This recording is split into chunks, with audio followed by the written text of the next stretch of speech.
put your red shirt on and a brown coat too.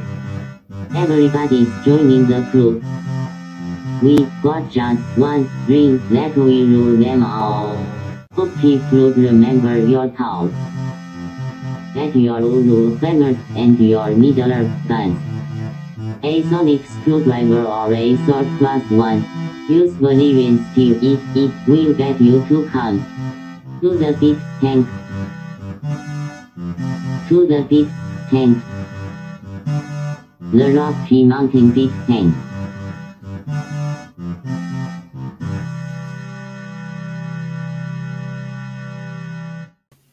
Hi, I'm Guy. Hi, I'm Troy. Hi, I'm Alex. And this is Geek Take. Your In the Nick of Time sized podcast. Those of you who couldn't see what Guy and I could see, That was Alex arrived right at the perfect moment just before it preloaded. It was nice. He has excellent timing. So, we didn't obviously plan anything for tonight. Galactic Con, we can talk a little bit about the fact that there's a new con on the horizon. We can't, but to be fair, we only just talked about that like 2 minutes ago, so we didn't really plan it. So no, we can pretend like we planned it. If we don't tell anybody, they won't know. Oh, they'll know. No, they won't. No, they don't have telepathy, Troy. You always say that they've got telepathy, like they know what we're thinking. Jeez. Mm-hmm. That's because they read the subtitles at the bottom. Right. So anyway, new con. So yeah, it's called Galacticon, and I'd like to thank Nerd Alert News for the tip on that, because that's the first place I'd seen that. It's a video game called Galacticon, because that's the thing that popped up first. Well, that's not the right Galacticon. No, it's GalacticConDenver.com. Galactic. Not the one in Roswell. I'll get it right eventually. Maybe. My computer will let me. So I'm a little I'm in here on the artist and dealer application, and it's like, so apply here for a table. Well, we'll tell you what the prices are in the fall as we get closer to the con.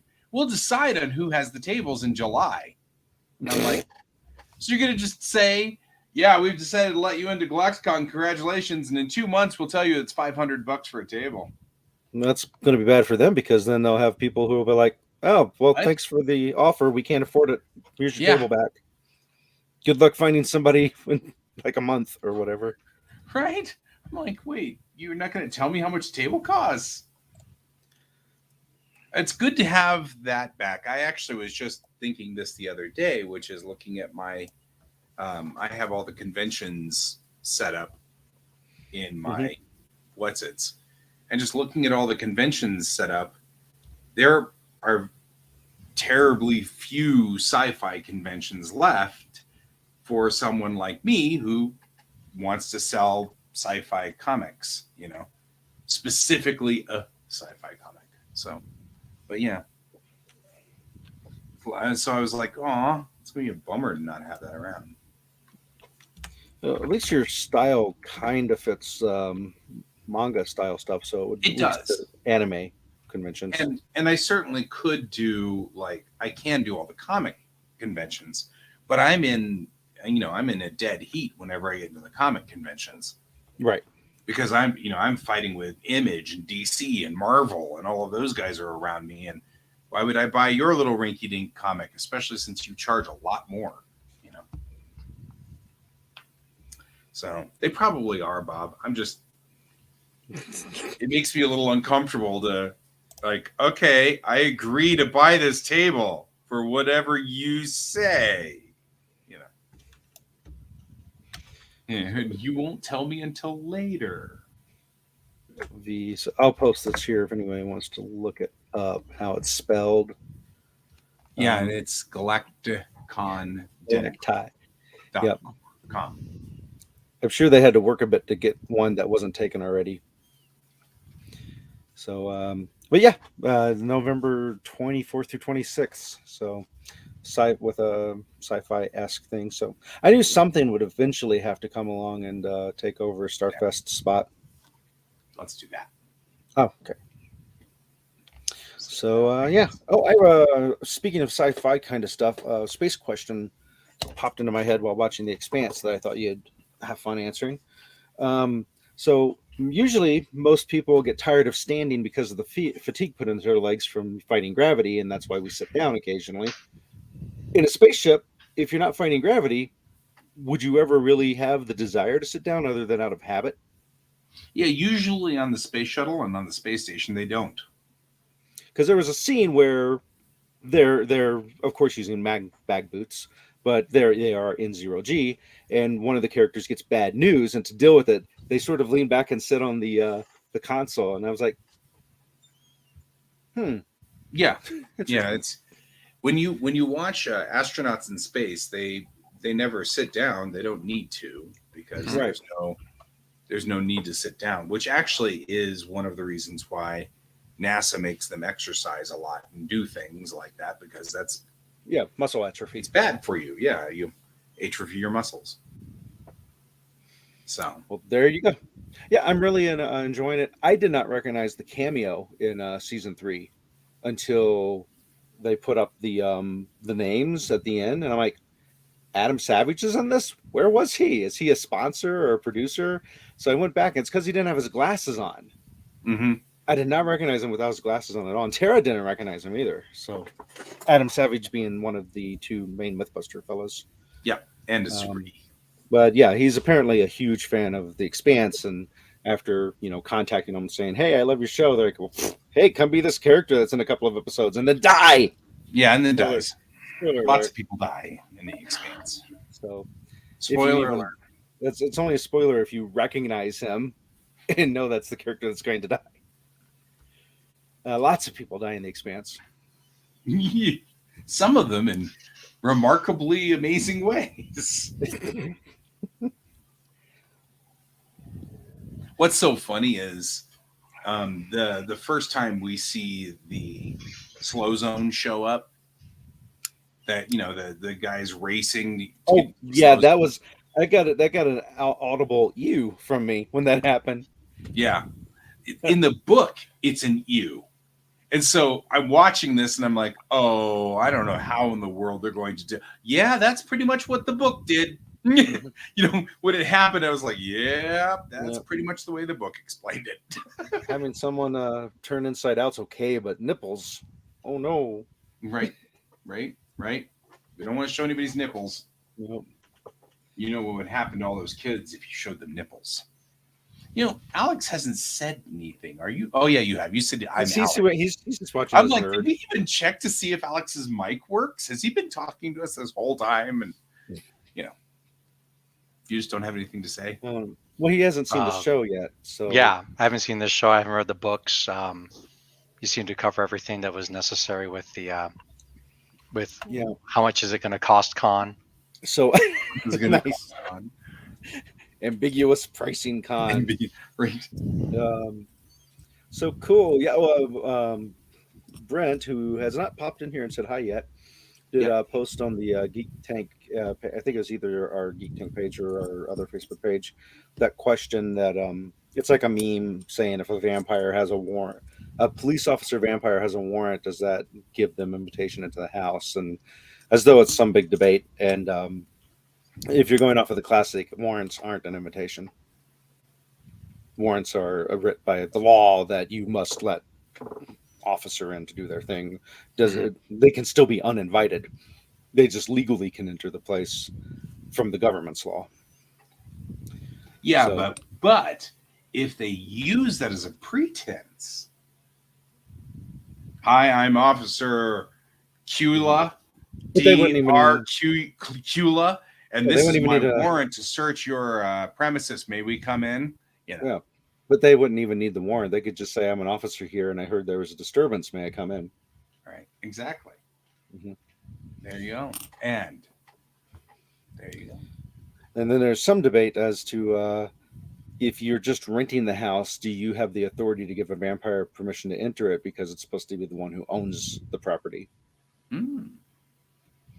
And you guys didn't encounter this, but in Barovia, had you, for whatever reason, tried to hide in some establishment there, besides the majestic chateau, chalet, chalet, Chalet. chalet, had you like ran into an inn or something? It's like, you can't enter. It's like, I own everything here.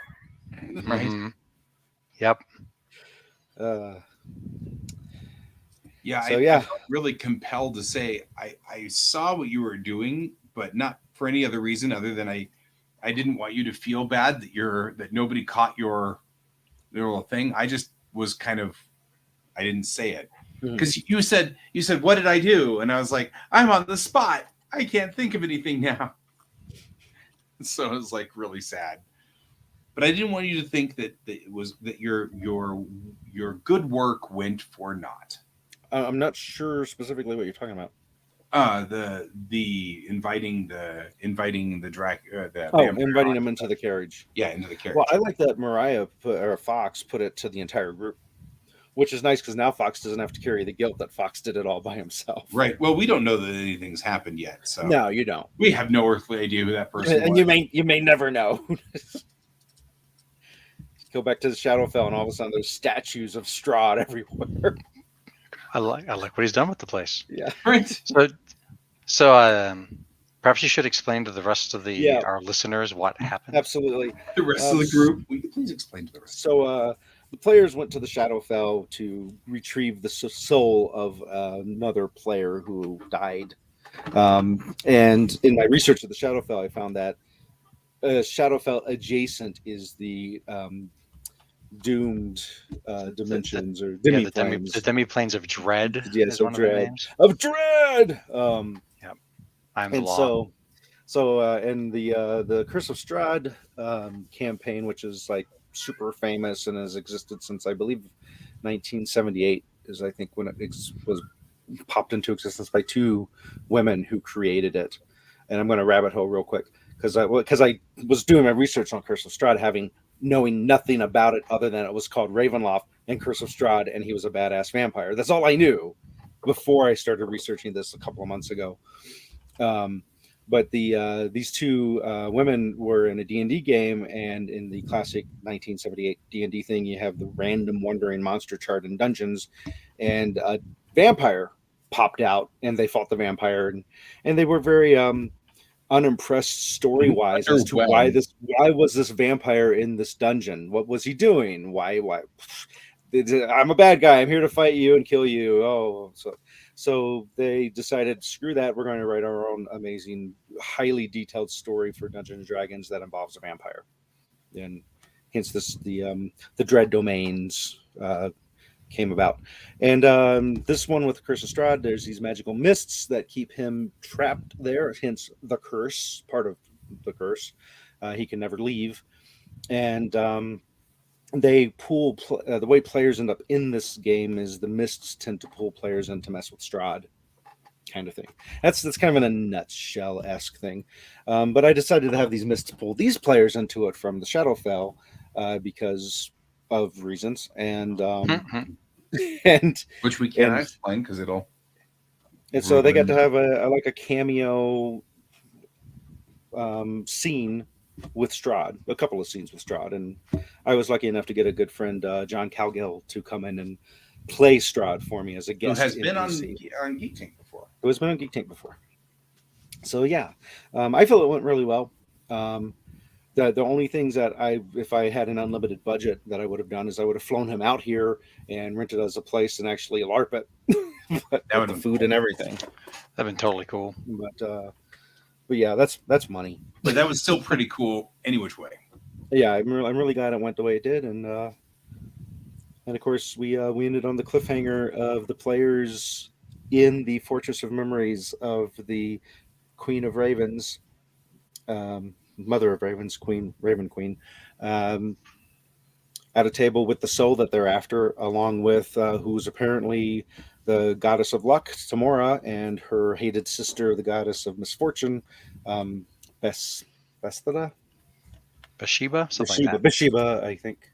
So in any case, yeah, we'll see how the next adventure goes with that.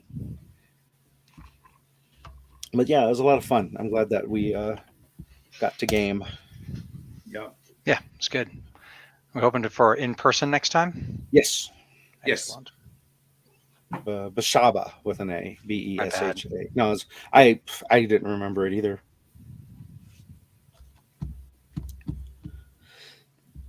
But these two characters tie heavily into a long-term character that's been in the game, and then a recent NPC turned PC character in the game. It's all connected. Woohoo! Right on. Yeah, no, it's cool. It was pretty cool. Not gonna lie. I'm gonna lie. Wait, no, You lied. totally lied. I'm glad that there were moments for Ivy to be Ivy in it too. Right? That was fun. But yeah, there's one of those where it's like totally could have ended or had a scene with Julie getting in bed with Strahd. Yeah, it could have happened. He's too cold. Mm-hmm. Can you soak in a hot bath for a while? I know. It took way too much prep. And besides, she was much more interested in talking to him because he has a unique perspective. One of the few people you could talk to that's not going to say the same stuff you've heard over and over again from other people. Mm-hmm. Yeah. Exactly. I think many of my friends fall in that category, which is why they're my friends. That's why. Yes. So yeah, I was breaking the rules and trying to think of a topic for tonight earlier today. How dare you, sir? How dare I don't know you? why.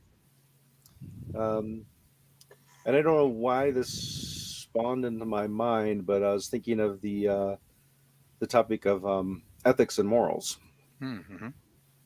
and I think it's probably because I was listening to like Hidden Brain, and they were talking about a topic of the damage of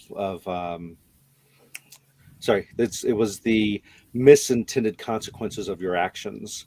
And what they had brought up is this one father. He was telling a story about how he was at an amusement park with his kid. His kid had like recently turned 3 years old, and it was like kids under 3 were free, and then 3 and up to teenage years was like $175 or something. So he was like, "Yeah, my kid's under 3," and of course he realized shortly after that he's been telling his kid only bad people lie, and his kid just caught him in a lie. And so the kid, being a kid, after they got past it, I thought you told me you're not supposed to lie. And the dad didn't really know how to respond to that. And shortly after, they were at another ride where it was you had to be 4 years old or over to ride it. And when the guy asked, the kid instinctively said, "I am over 4." Mhm. And the dad realized, I have now set a precedent that there is a line you can cross to lie, when I've been saying you can't cross that line to lie. Mhm. Right. And I think that's what brought my brain around to the concept of ethics and morals. Okay. I don't know if that's a topic that interests the two of you or not. No, I'm into this plan. So And so for the audience, if you don't know, morals are the personal boundaries that you set for yourself, and ethics is the boundaries that society sets. Yeah, or if I don't have them mixed up. no, that sounds about right. No, I think it's actually I don't remember. I think it's the other way around. I think it's ethics is yours, and morals is society's.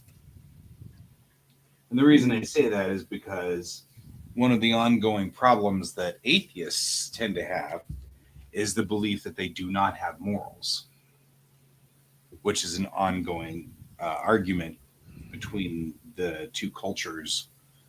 Morals are a sense of right and wrong. Ethics refer more to principles of good versus evil, is one definition that they give. Right. I mean, but and that's a defining. Defining. Britannica. It's clicking and not going anywhere. But what's funny is I haven't seen it in a long time, but there's a Matthew Broderick movie called Election. I remember that. Back when Jeff Arbo and I used to hang out a lot, and the old Elvis theater, dollar movie theaters were something we would do a lot. We were going to go see that movie, and that was back when I was taking some classes at Arapahoe Community College. And in the philosophy class, we were talking about morals and ethics, and Jeff and I talked for like an hour on it, and then went and seen this movie, not realizing what we just talked about was going to be featured heavily in the movie. In fact, the Matthew Broderick character, like when he's introduced, he's written on the chalkboard, ethics versus morals. Mm-hmm. It's a really weird serendipity. Yeah, it is kind of wild. So, I mean, I think that one of the more interesting things about ethics versus, I mean, of morals is that morals are sort of, and I feel like I got to get my thoughts organized here. Yeah, your mouth's Because this jumping is into another it. one of those where it gets complicated if you're not careful. Your mouth ran off, leaving your brain behind. Yeah, my mouth ran off without permission. So, like, I'm stopping it and pulling it back here. There's a certain set of morals that I think are usually put in a society, which are kind of universal, right? We shouldn't kill each other. We probably shouldn't take each other's things, stuff like that. There's a set of those kind of codes that are set up. And of course, I feel like that those get confusing when you start putting civilization in. You know what I mean? Like, we shouldn't kill each other unless we're at war with one another, at which time we should kill each other. Though dropping the atomic bomb thing. Right. So it's kind of like you have to kind of understand the larger picture. But war, in and of itself, it's very difficult for humans to hurt other humans. Not impossible. I find it quite easy to hurt other humans. I don't know what you're talking about. Right. Oh, you mean it's very difficult for me to say, Troy, right, go kill Alex. Right. That would be a lot more difficult. Not just because it's very difficult to kill Alex. I was making a joke that humans are squishy and easy to kill. Right. But I mean also because the actual act of taking someone's life is actually somewhat painful for us. Most people. Yeah, there is a small percentage of us that do not have that. But it's a very small percentage. And it's usually considered an aberration, and we usually weed those people out in one way or another, somewhere along the line. But I find that to be fascinating, that there's a set of pretty straightforward, don't hurt each other codes that we all are born with instinctively. And I believe, having read a couple of books now that are talking about the newer version of our evolution and how we became Homo sapiens, I believe that that's hard-coded in us.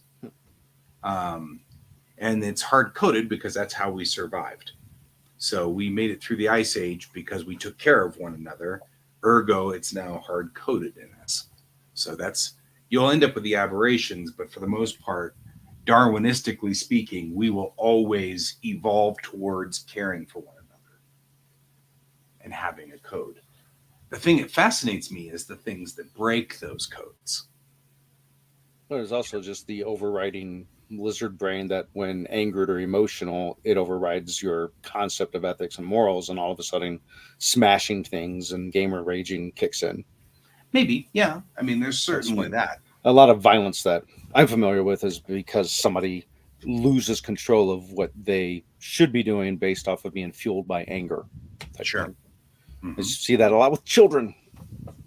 Yep. So, but yeah, that's and then you get the interesting differences where I used to be pro death penalty quite a while ago, and actually playing in the best role-playing game ever and the best session ever, Earth Dawn, GM by Dan Peak. The character I created, because I like using role-playing as a chance to explore my own concepts and question my own decisions on things, that I made a pacifist character. Because I'd never, ever played a pacifist character in a role-playing game, because I always gravitated towards the combat type character or the talk your way out of situations character, which in a way is pacifistic, but not ethical, because it usually involves lying. But yeah, the character I made, I really started exploring the idea of like, should you take another life if there's another option? Right. It's like, and that really had me start analyzing it. And then, of course, if you look into our criminal justice system, they constantly make mistakes, and you can't undo an execution when you find out the person you killed didn't do it. Right. So that's a big part of me going, I really don't think we should have the death penalty. But I do think, as they say in Firefly, if someone's trying to kill you, you kill them right back in that moment. So I'm still in that part where if you have to kill to defend your life or a loved one's life at that moment, that makes sense. Right. But we should let Alex talk now. I was gonna say, we've talked a lot. Where's Alex? Yeah, it's yeah, just trying to figure out where you stand and how that works with other things and doing all that. Yeah, and just to go back to a couple earlier points, like you say Darwinistically speaking. Remember, Darwin didn't say. I mean, people misinterpret Darwin as saying, survival of the fittest, as opposed to the creatures that cooperate with their environment the most and with each other are the most fit to survive. Yes. And That also still you said, fits. oh, well, yes, but I mean, you're making jumps that it behooves to explain. I'm okay with that. Also, you're saying, well, humanity domesticated itself, ergo, we will always go to, or generally go to, helping each other. That's like, well, it's just because the people with the genes who did not help each other died. Mm-hmm. Out. Yeah, absolutely. Perhaps belaboring the obvious, but I think that's one of the things when I talk about this, I'm coming from a specific book written by a guy named Rutger Bregman, who he specifically brought up this point, and I have verified it that it is a newer version of anthropology that's coming through, showing the history of humans. But his commentary on this was that people take Darwin, just like Alex was saying, they take Darwin the wrong kind of way, which is, survival of the strongest or survival of the smartest. And what happens is that gave the anthropologists for a long time the wrong opinion, because what they finally found out was that Homo neanderthal actually was stronger and smarter than Homo sapiens. And so there was no logic behind why Homo neanderthal wouldn't have made it by Darwin rules if you understand it in that certain way. Mm-hmm. However, cooperation turned out to be the deciding factor, and it didn't matter how strong you were. It didn't matter how intelligent you were. So we weren't the smartest and we weren't the strongest, but we still survived because we were the cooperatoriest. So, yeah, I had to look it up because I knew it wasn't what just said, but I couldn't remember it. The most adaptable to change is the one that survives. Yes. So, yeah, adapting to the situation when the situation. So if it was the strongest, then when the situation changes and it's no longer the strongest will only survive if they adapt to that. So. And I believe that comes from the term fittest, because we say survival of the fittest. Mm-hmm. But and people, if you are fit, you have done your work and gone to the gym a lot, just by the nature of how we say those things. So I think that's where that confusion comes in. But what it means is survival of the one that fits the best to the situation. Of course. You know what fits at this time slot? In this situation is sponsors. Geek Tank is sponsored by Kieran Games, Geekway Homes, and your mom. Your mom. And late Happy Mother's Day. Happy Mother's Day to your mom. Thank you for being a sponsor of Geek Tank. Just saying. Mm-hmm. Couldn't have done it without you.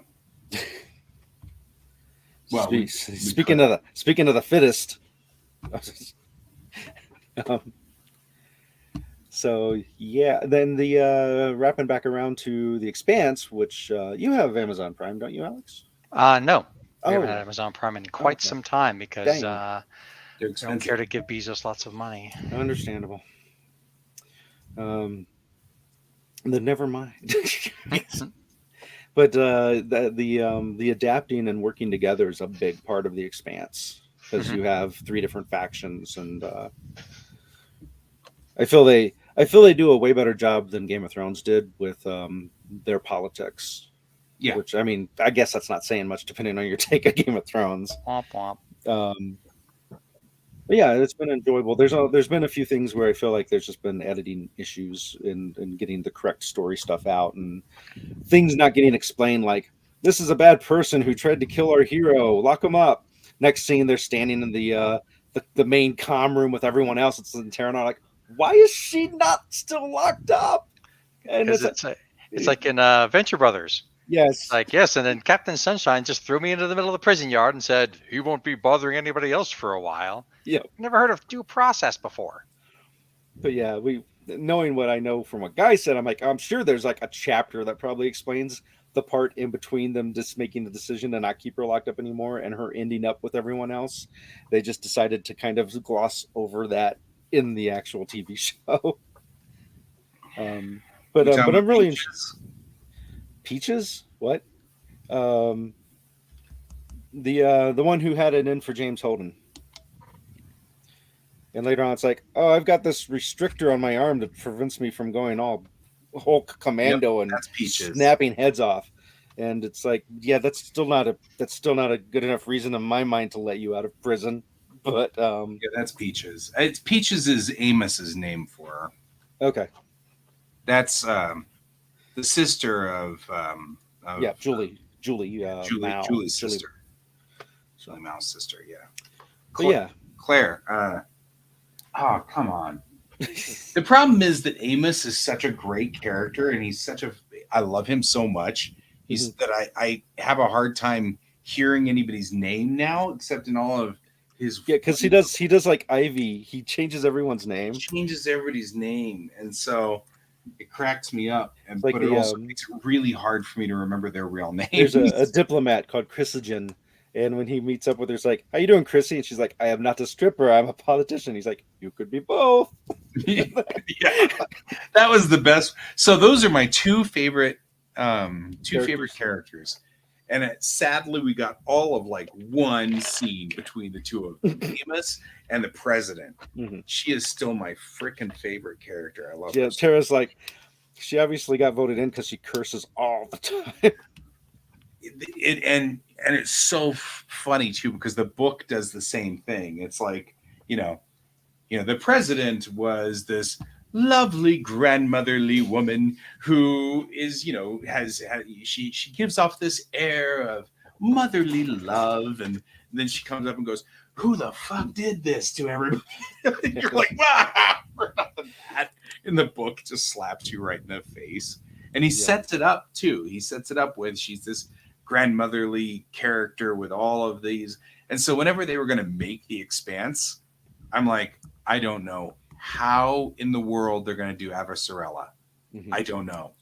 Well, they did the boys, so they can do anything. TV, right? So it was originally going to be on TV.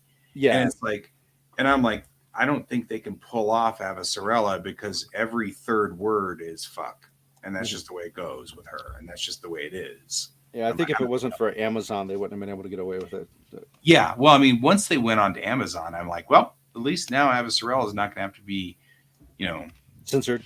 Because when it was on TV, or frack or whatever. Yeah, when it was on TV, she would sit there and go, "Who are these motherfuckers?" like that, and they just chop the word out, and it was like so obvious.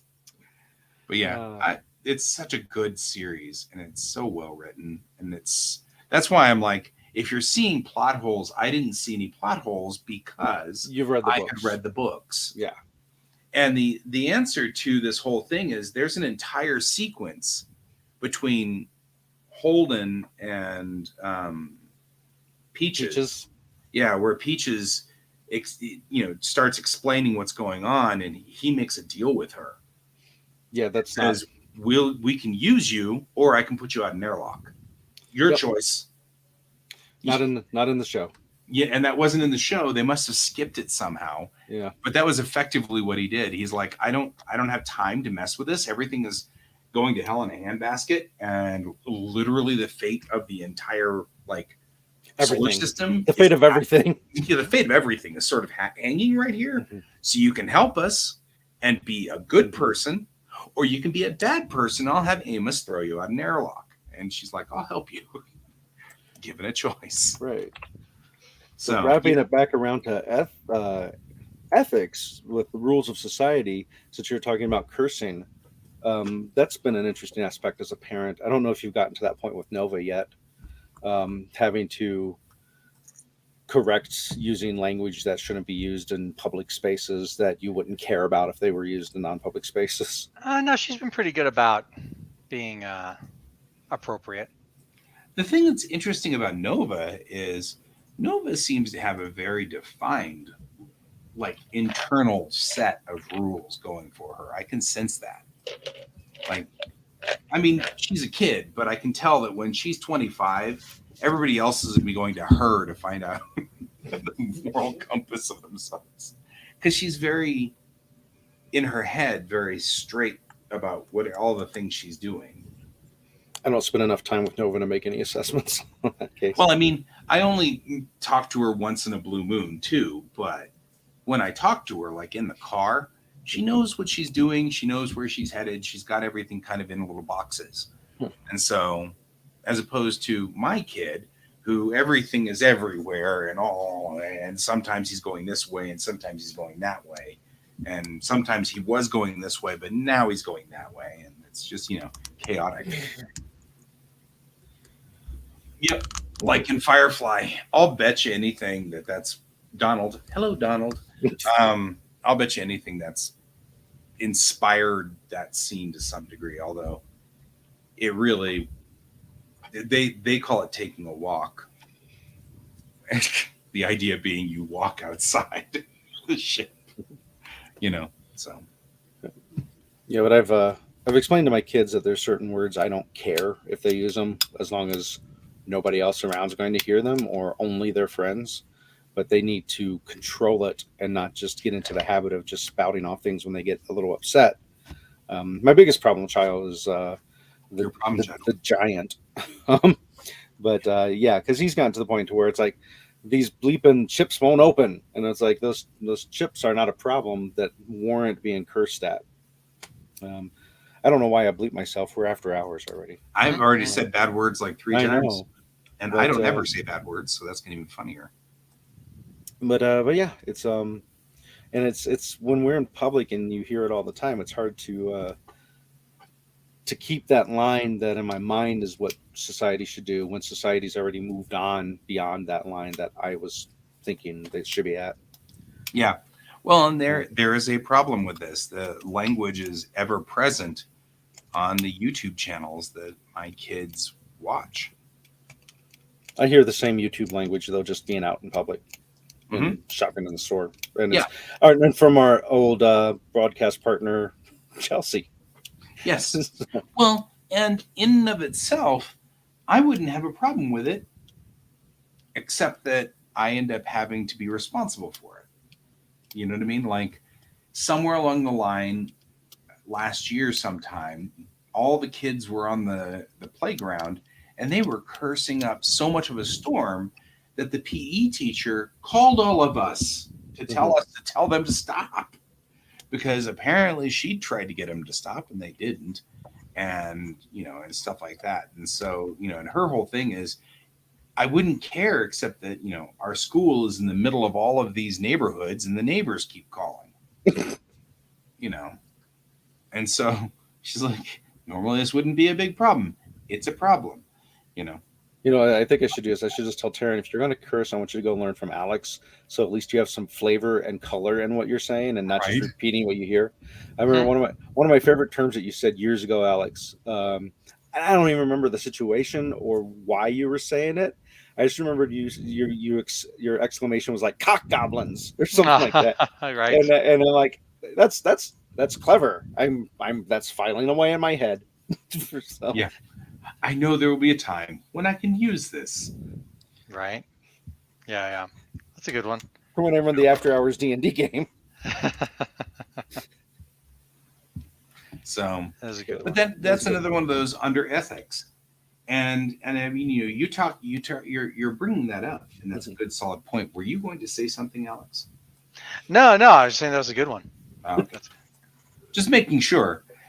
You have not been talking a whole lot, and so I'm really worried about like shutting you down. You finally say something, and we're like, oh, Alex hasn't said anything. Alex is like, and just then both Troy and I are like, blah, blah, blah, blah, blah, and you're like, never mind.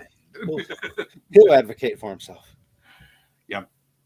But that's a good one too, because for me, my ethics on language is completely different than, say, Alex's ethics on language and usage of bad words. I don't use bad words not because of anything other than my mom. Your mom used to use the bad words to emphasize that this was really bad, whatever it was. If it was, if everything had gone to shit, she meant that was like, the business was closing. It was done. Everything was done. It's over. There's nothing. People are going to get sued. You know what I mean? Like, it wasn't just, how was your day? Oh, I had a shitty day. She'd never say that. If she said that word, that meant that, you need to sit up and listen, because that means that, something really horrible happened. Somebody died. Somebody was killed. There was a gunshot. Something horrible happened. And it was the same thing with all of the other bad words. So I tend to not use bad words unless I really want you guys to sit up and take notice that this is bad, So I try not to do that in the same way, because that makes it easy to tell when I'm like, look, I'm not kidding. This is bad, as opposed to, oh, I had a bad day. I couldn't save the thing before it was crashed out, and the thing I was drawing didn't look right. That's what, but my ethics are different. And I don't have any problem with, say, Alex's ethics, because in this instance, it's part of what Alex is. So it's not like I'm offended by the words. They don't make me mad, or anything like that. It just changes the meaning. Yeah, it's like what I was saying with my kids. I'm like, my personal thing is you're not going to upset me as long as you're not being disrespectful to someone. Sure. And and you understand the origin of the words you're using and how those words can be disrespectful inherently or innately without you meaning it to be disrespectful, because you just don't understand where those words are coming from and what they mean. Whereas you need to know that in society, they have a much stricter concept of what you should be doing than what I would normally agree. A big one of those is just like on TV.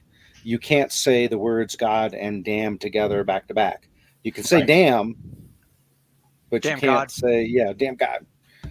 Satan, damn it. You could probably say that, but you can't do it the other way, because it crosses the line way too much for a lot of people. If those two words are put together, you're breaking a religious rule for them, and it makes them really uncomfortable. Mm-hmm. And I was telling my kid, I was like, say damn all you want. You can yell damn it. Just don't put God in front of it, because the wrong person's going to hear you and get really upset about it. And I don't want.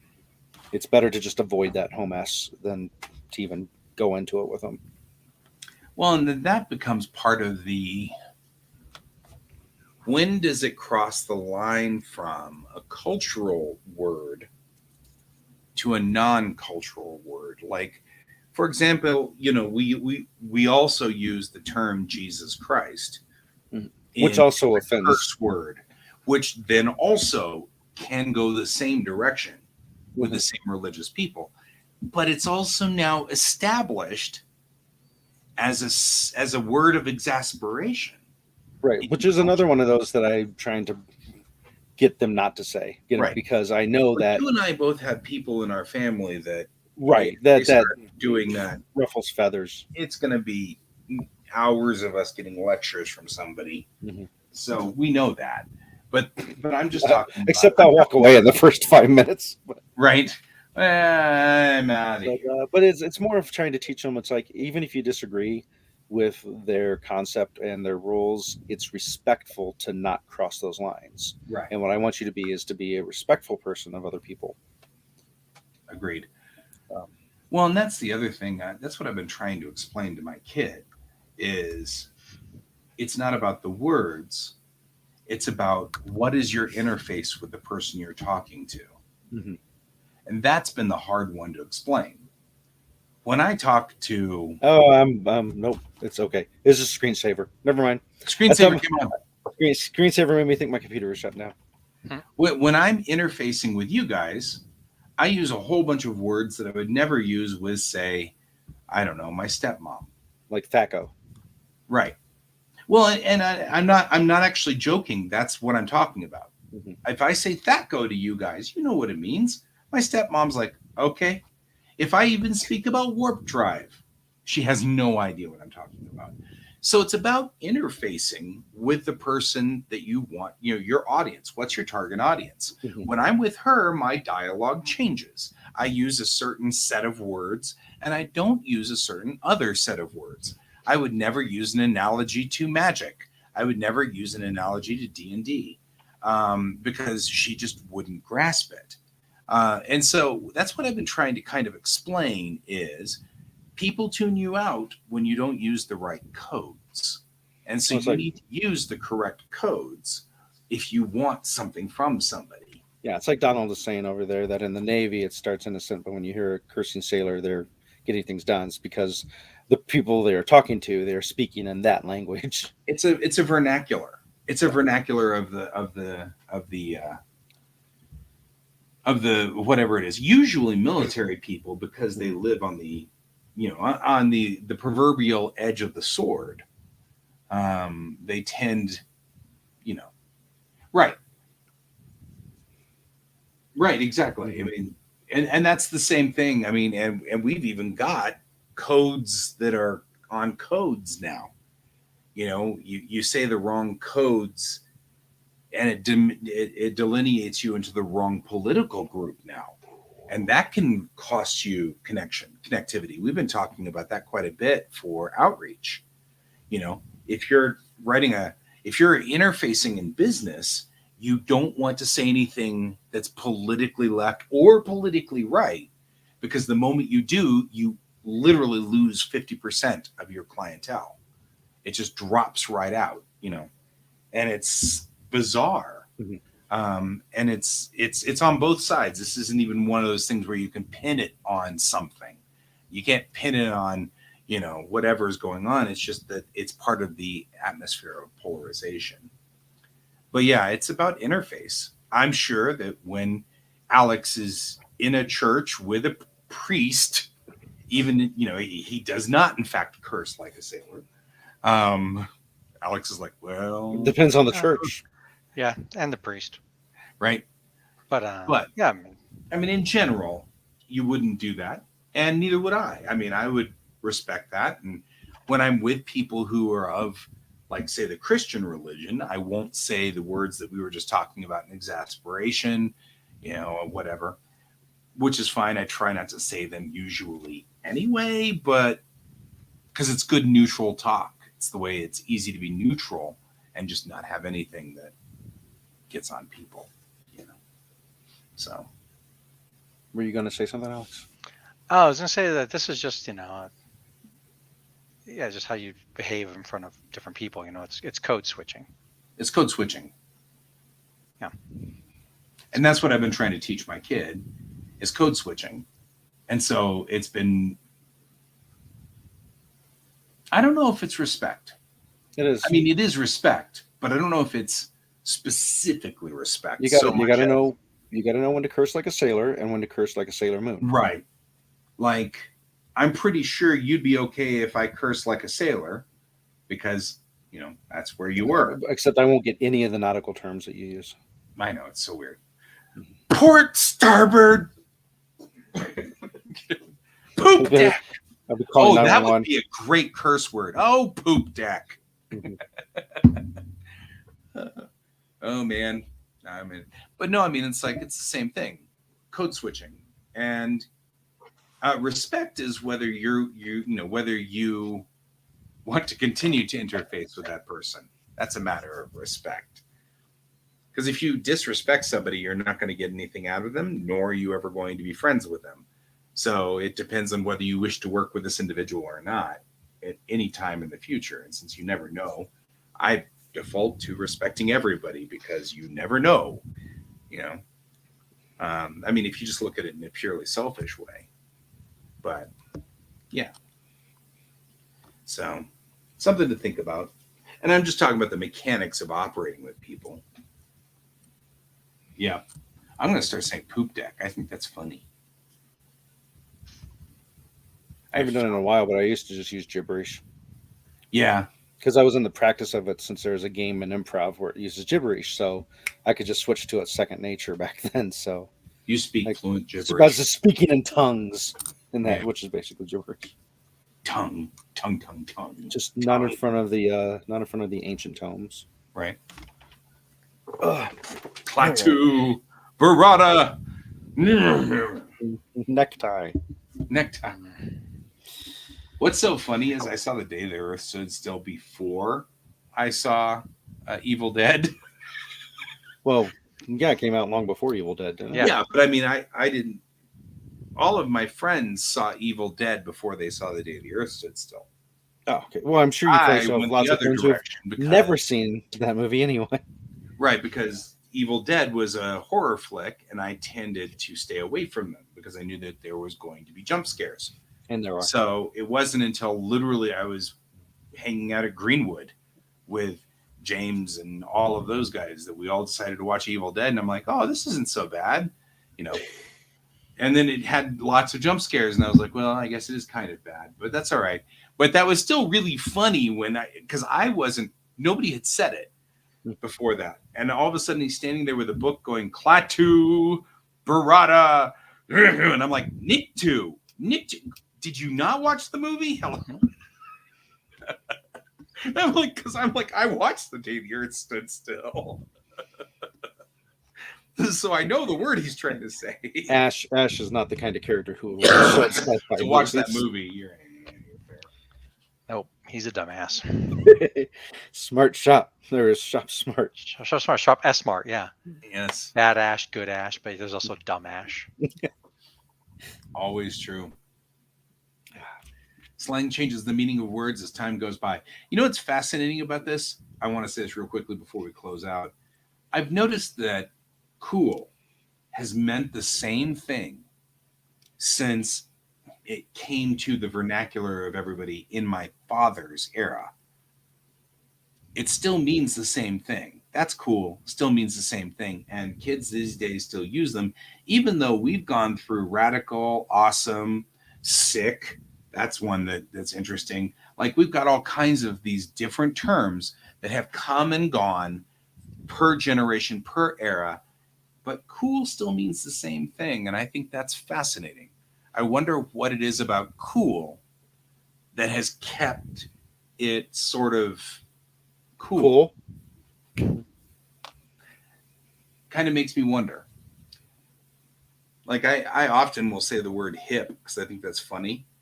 But I mean, like the kids these days don't even, I mean, they can get from context clues what I'm saying, but it's clear nobody uses that term or even has even heard that term, you know, in common use. And that's definitely from a 50s term there being reused. And that didn't make it. Awesome still holds a little bit, but radical doesn't. You know, radical's phased out. It's no longer radical. It's no longer radical. But I'm like, after thinking about all this, I'm like, it's fascinating to me. I wonder what causes words to stay and what causes words to go. It gets more clicks and likes than other words. Right? Thumbs up in your 1960s radio. That's that weird button on the side. Yeah. I heard AM radios are about to be a thing of the past because they don't work so well in electric cars, so they're going to stop including it in electric cars. And I was like, last time I listened to AM stations was before I had kids. Yeah, I mean, legitimately, I listen to FM some, but yeah, I you're and no matter what, I think electric cars are definitely going to take over. Yeah. The world. That's weird. Yep. I mean, I listen to AM radio fairly frequently, and I never had a problem with it in my electric car.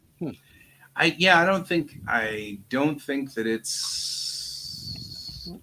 Just know I heard AM radios going out. I can't imagine why AM. The only thing I can think of about AM radio and the reason why it's would be going the way of the dodo is simply because its ranging is difficult. They cite electromagnetic interferences as the reasons for removing the radios from EVs. I'm no scientist. I'm a doctor, damn it. In any case, if it was too much EM noise, I would think that it would interrupt our phones too. But maybe I don't know. that AM radios are weak. Maybe it's a amplitude modulation. Maybe whoever the car makers are found a way to save money by removing it, and they're just making it up. And then just blaming it on EM. Nobody listens to AM radios. Yeah, we should remove them from our cars. You can't remove them from your cars without saying something. Tell them it's I don't know, EM radiation or something. But get it out of the cars. Yeah, there's a TV show that I'll tell you this, Donald, but your normal Chevy whatever won't run an EMP blast either, because you still have spark plugs.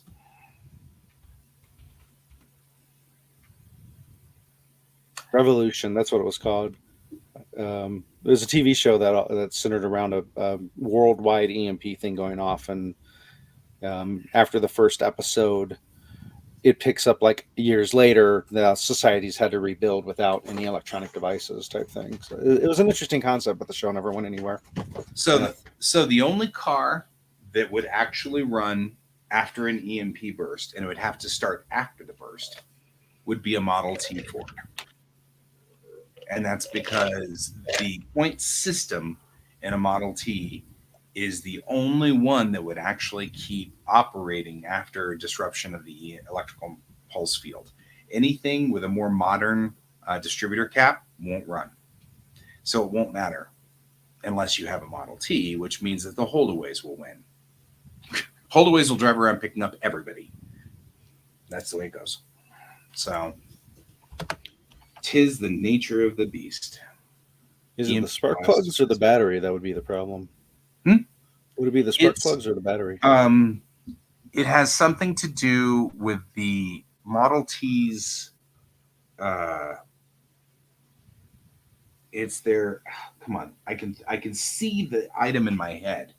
There is a specific box in there. It's a step-up charger, and that thing works even under EMP blasts, which allows it to still have power in the engine, because it's the distributor caps. It's the little chips in the distributor caps are going to go out. Obviously, your electronic fuel injection would go out, and of course, any operable, processing power in the more modern cars would go out. But even before that, they were saying that, and this was something I had read 20 years ago. So now it's like it's mulled over. I just remember that Model Ts were the only ones that would survive an EMP blast. It looks like it's too big of an article for me to read, but it looks like somebody actually did testing on cars with them both running and not running and setting off EMPs to see which ones could restart afterwards. So I think because that's part of the defining part of it, I'm going to guess that it makes a difference if it's running and not running when the EMP goes off. Because if an EMP goes off while the machine's running, it'll short it. It'll blow it up. But if it's turned off, it doesn't matter. Right. Then it don't matter. Right. In any case, yeah. It's now too late because I've got to go over to my other show before the EMP goes off. Before the EMP goes off. So next few shows are going to be in rerun mode. Yep. Unless Alex wants to do a one-man show. Probably not. Nah, I'm good. Let's do our season break. Yep. So we're going to go into our season break. And Because because of the writers' strike, yeah. That's right. We don't have anybody writing our scripts, so because of the writers' strike, Yeah. we're now out of scripts to go. Because clearly this is a scripted show. Oh yeah. Yep. Well, although that is something we should probably discuss. Maybe that wouldn't be a bad thing. We touched on it last time. We didn't do a whole piece on it though. Yep. Cool. Well, that's all the time we've got for today. Thank you for joining us, everybody, and we'll see you after the break. And until then, I've been Guy. I've been Troy. And I've been Alex. And this is Geek Tank.